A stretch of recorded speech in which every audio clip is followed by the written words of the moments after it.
میں اکثر سوچتی ہوں کہ مایوسی کفر کیوں ہے۔ جب تک زندہ ہیں اچھے برے دن تو آتے ہی ہیں انسان کی زندگی میں۔ برے دنوں میں انسان اکثر مایوس ہو ہی جاتا ہے، یہ تو انسانی فطرت ہے۔ تو مایوسی کو اللہ نے اتنا بڑا گناہ یعنی کفر کہا ہی کیوں ہے؟ قرآن کھولا تو پتہ چلا کہ قرآن کی ہر ایک آیت میں اللہ اپنے قادر ہونے کی، غالب و حاکم ہونے کی بار بار دلیلیں دیتا ہے۔ وہ فرماتا ہے کہ اگر میں چاہوں تو کیا نہیں ممکن، جو مجھے معلوم ہے وہ تمہیں نہیں معلوم۔ کون ہے جو میرے سوا کچھ کر سکے؟ ہر کام میرے کن کا محتاج ہے۔ اتنی بڑی دلیل کے بعد بھی اگر بندہ مایوس ہو کر بیٹھ جائے تو پھر اس کی کہی ہوئی ہر بات کو نہ ماننے کی ہی بات ہوئی نا۔ اللہ اپنے وعدے کے خلاف نہیں کرتا، یہ قرآن کہتا ہے۔ تو پھر ہم اللہ کی کہی ہوئی بات کو نہ مان کر کفر ہی تو کرتے ہیں۔ اس لیے اللہ نے مایوسی کو کفر قرار دیا ہے۔ کبھی کبھی اللہ تاخیر اس لیے بھی کرتا ہے کیونکہ وہ چاہتا ہے کہ اس کا بندہ اس سے سب کچھ بتا سکے۔ سب کچھ معلوم ہونے کے باوجود بھی وہ اپنے بندے کو سننا چاہتا ہے، صرف اس لیے کہ تعلق مضبوط رہے۔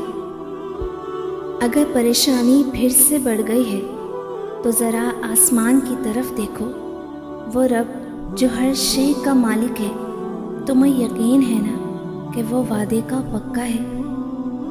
تو کیا تم بھول گئے ہو کہ وہ قرآن میں کہتا ہے کہ میں اپنے بندوں کے لیے بہت شفیق ہوں؟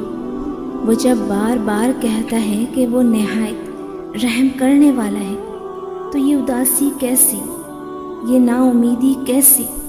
دیکھو یہ غم، پریشانی، حادثے تو زندگی کا حصہ ہے نا۔ یہاں کچھ بھی ہمیشہ کے لیے نہیں ہے۔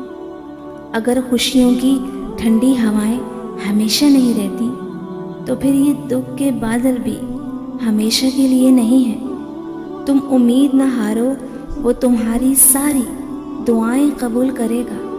اطمینان رکھو، ایک دن تمہیں پتہ چل ہی جائے گا کہ اللہ تم سے واقعی محبت کرتا ہے، 70 ماؤں سے بھی زیادہ۔ شاید ایسی محبت کبھی کسی نے تم سے نہیں کی ہوگی۔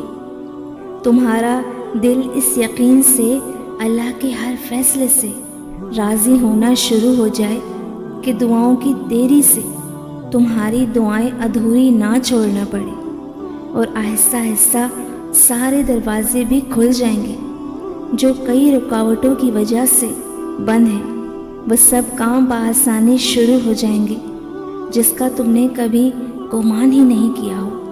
معجزہ ہو جائے گا اور تم اللہ کا شکر ادا کرتے نہ تھکو گے۔